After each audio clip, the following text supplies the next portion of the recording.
नमस्कार दोस्तों, आज मैं आपको लेके जा रहा हूँ जम्मू में स्थित माता वैष्णो देवी की यात्रा पर। वैष्णो देवी मंदिर देश के पवित्र धार्मिक स्थलों में से एक है, जो जम्मू में कटरा से लगभग 14 किलोमीटर की दूरी पर त्रिकुटा पर्वत पर स्थित है। वैष्णो देवी मंदिर माँ दुर्गा को समर्पित 108 शक्तिपीठों में से एक है, जहाँ श्रद्धालु भारी मात्रा में माता वैष्णो देवी के दर्शन करने आते हैं। माना जाता है माता रानी के दर्शन करने से सभी मनोकामनाएं पूरी हो जाती हैं। दोस्तों, इस वीडियो में मैं आपको वैष्णो देवी यात्रा की संपूर्ण जानकारी दूंगा, जैसे कि आपको यात्रा कब करनी चाहिए, आप यहाँ कैसे पहुँच सकते हैं, अपना स्टे कहाँ प्लान करें, भवन पहुँचने के लिए पैदल ट्रैक, घोड़े, खच्चर, पालकी से कैसे जाएं और इनका किराया क्या होगा, हेलीकॉप्टर से कैसे पहुँच सकते हैं, बैटरी कार से कैसे जा सकते हैं, रोपवे से कैसे पहुँचे और फ्री धर्मशाला कहाँ है और यात्रा का बजट क्या रहेगा, इत्यादि सभी जानकारी आपको इस वीडियो में मिलेगी। तो वीडियो को एंड तक देखना ना भूलें।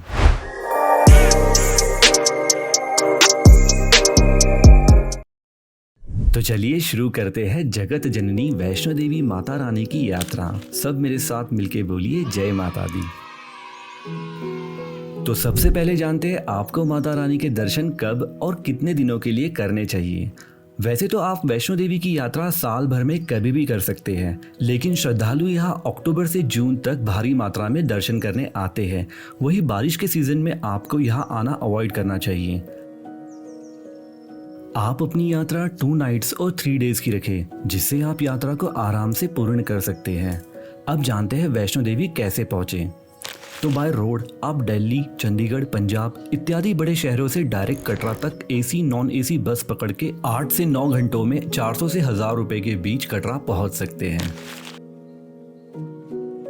वैष्णो देवी पहुंचने के लिए यहाँ की नियरेस्ट सिटी कटरा है, जो वैष्णो देवी से 14 किलोमीटर की दूरी पर है, और कटरा से ही ट्रैक करके वैष्णो देवी मंदिर, जिसे भवन भी कहते हैं, पहुंचा जा सकता है। और कटरा से जम्मू का डिस्टेंस लगभग 45 किलोमीटर है। बाय ट्रेन बात करें तो nearest railway station Shri Mata Vaishno Devi Katra railway station है, जो कटरा में ही लोकेटेड है, जहां आसपास के मेजर सिटी से डायरेक्ट ट्रेन आपको यहां आने के लिए मिल जाएगी। बाय फ्लाइट बात करें तो नियरेस्ट एयरपोर्ट जम्मू में लोकेटेड है। आप मेजर सिटीज से डायरेक्ट जम्मू फ्लाइट पकड़कर जम्मू पहुंच सकते हैं, फिर वहां से 1000 रुपए की कैब करके 50 किलोमीटर डिस्टेंस कवर करके कटरा पहुंचा जा सकता है। अब बात करते हैं आपको अपना स्टे कहाँ करना चाहिए। दोस्तों, आप चाहे तो अपना स्टे कटरा या फिर वैष्णो देवी भवन के आसपास भी कर सकते हैं। अगर आप कटरा में स्टे प्लान कर रहे हैं तो आपको यहाँ ढेर सारी होटल्स मिल जाएगी, जिसका कॉस्ट 500 से तो 5000 तक रह सकता है। दोस्तों, आप चाहे तो वैष्णो देवी का ट्रैवल पैकेज भी ले सकते हैं। जैसे मैंने मेरी यात्रा में कश्मीर हॉलिडे ट्रिप की तरफ से 2 नाइट्स और 3 डेज की यात्रा का पैकेज ले लिया, जिसके मुझे देने पड़े 10,000 रुपीज फॉर 2 पीपल। इसमें मेरा 2 नाइट स्टे, ब्रेकफास्ट, डिनर और पिक एंड ड्रॉप इंक्लूडेड था। क्योंकि मैं कश्मीर घूमने गया था तो मैंने वैष्णो देवी की यात्रा अपने लिस्ट में रखी थी। अगर आप भी Kashmir trip plus Vaishno Devi temple visit कर रहे हैं तो मेरा सजेशन है आप कश्मीर हॉलिडे ट्रिप्स का पैकेज जरूर ऑप्ट करें। मेरे कश्मीर ट्रिप की वीडियो और ट्रैवल पैकेज इंफॉर्मेशन आपको ऊपर लिंक में मिल जाएगी। आप चाहे तो स्क्रीन पर दिए हुए नंबर पर डायरेक्ट कांटेक्ट करके अपनी ट्रैवल बुकिंग कर सकते हैं। मेरा स्टे पैकेज के थ्रू कटरा में होटल नेक में था।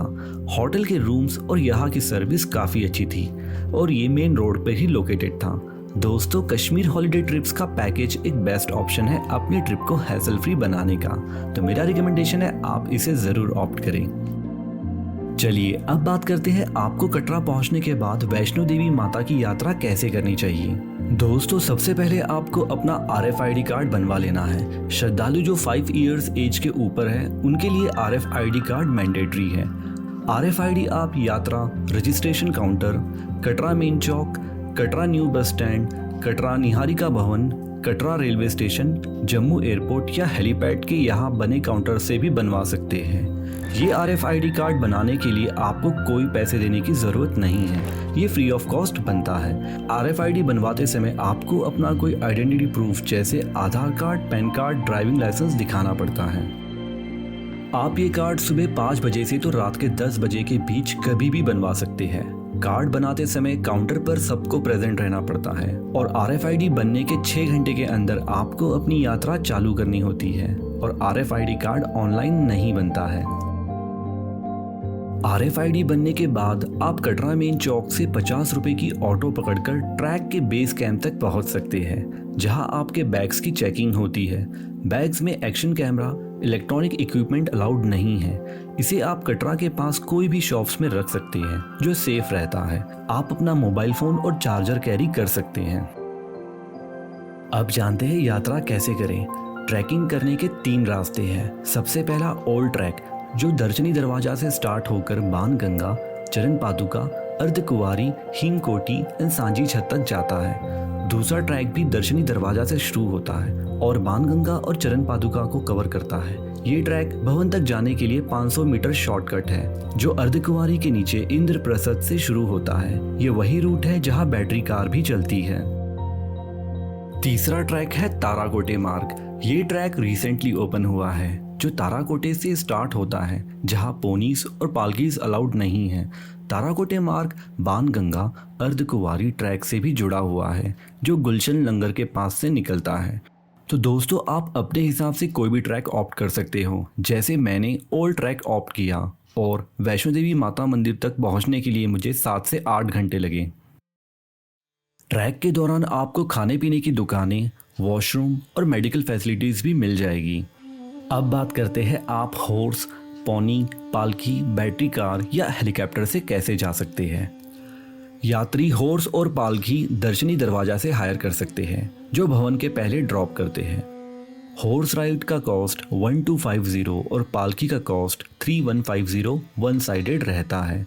वही अगर आप अर्धकुंवारी तक ये प्लान कर रहे हैं तो इसका कॉस्ट हॉर्स का 650 रुपीज़ और पालकी का 1800 रुपीज़ वन साइडेड रहता है। इसकी बुकिंग आप ऑफलाइन काउंटर्स पर वहां जाकर कर सकते हैं। छोटे बच्चों के लिए आप ट्रॉली भी ले जा सकते हैं, जिसका कॉस्ट 500 रुपये रहता है वन साइडेड, जहां ट्रॉली पुश करने के लिए इन्हीं का पर्सन असाइन होता है। अब बात करते हैं बैटरी कार से कैसे जाएं। बैटरी कार अर्धकुंवारी टू भवन तक टू एंड फ्रो चलती है, जो 6 किलोमीटर का डिस्टेंस रहता है। इसकी बुकिंग आप ऑनलाइन एंड ऑफलाइन मोड से कर सकते हैं। ऑनलाइन मोड आप श्री माता वैष्णो देवी श्राइन बोर्ड के ऑफिशियल वेबसाइट से कर सकते हैं। ये बुकिंग आपको अपनी यात्रा के 60 दिन पहले करनी होती है। ऑफलाइन टिकट आप अर्धकुंवारी के पहले न्यू रूट के पास लोकेटेड काउंटर से कर सकते हैं। वही दूसरा काउंटर भवन से रिटर्न आते टाइम मनोकामना भवन के पास लोकेटेड है। बैटरी कार की टाइमिंग्स 8 AM to 10 PM ये चलती है। ये टाइमिंग्स चेंज भी हो सकते हैं क्लाइमेट कंडीशन के अकॉर्डिंगली। बैटरी टिकट का कॉस्ट अर्धकुंवारी टू भवन वन साइड 354 रुपीज़, वही भवन टू अर्धकुंवारी 235 रुपीज़ रहता है। और दोस्तों, अगर आप ऑनलाइन टिकट बुक करते हैं तो बैटरी कार बोर्ड करते टाइम आपको photo ID proof, address proof और जिस भी मोड यानी डेबिट और क्रेडिट कार्ड से ट्रांजैक्शन किया है वो कार्ड ओरिजिनली शो करना पड़ता है। अब बात करते हैं हेलीकॉप्टर से यात्रा कैसे करें। दोस्तों, हेलीकॉप्टर की बुकिंग भी आप श्री माता वैष्णो देवी श्राइन बोर्ड के ऑफिशियल वेबसाइट से कर सकते हैं। हेलीकॉप्टर यात्रा कटरा से सांची छत तक रहती है। सांची छत भवन से 2.5 किलोमीटर की दूरी पर है। हेलीकॉप्टर की ऑनलाइन बुकिंग आपको 60 डेज पहले करनी होती है। वन साइड टिकट 1830, वही बोथ साइडेड ये 3660 पर पर्सन रहता है। बोर्डिंग के दौरान आपको online ticket, photo ID, address proof और डेबिट क्रेडिट कार्ड दिखाना पड़ता है। अगर आप helicopter ticket to and fro book करते हो तो इसे VIP पास फॉर दर्शन भी कंसिडर किया जाता है, जहां आप माता रानी के दर्शन हैसल फ्री कर सकते हैं। ऑफलाइन हेलीकॉप्टर टिकट बुकिंग आप कटरा में located current heli ticket counter से कर सकते हैं। Helicopter service 8 AM to 7 PM चालू रहती है। कटरा से सांची छत हेलीकॉप्टर के द्वारा मात्र 8 मिनट में पहुंचा जा सकता है और सांची छत पहुंच के आप भवन तक 2.5 किलोमीटर के लिए हॉर्स और पालकी भी अवेल कर सकते हैं। हेलीपैड कटरा के बस स्टैंड से 2 किलोमीटर से दूर उधमपुर रोड पर लोकेटेड है। मैंने मेरी यात्रा ट्रैकिंग करके करी। यात्रा गेट से बाणगंगा मात्र 1 किलोमीटर की दूरी पर है।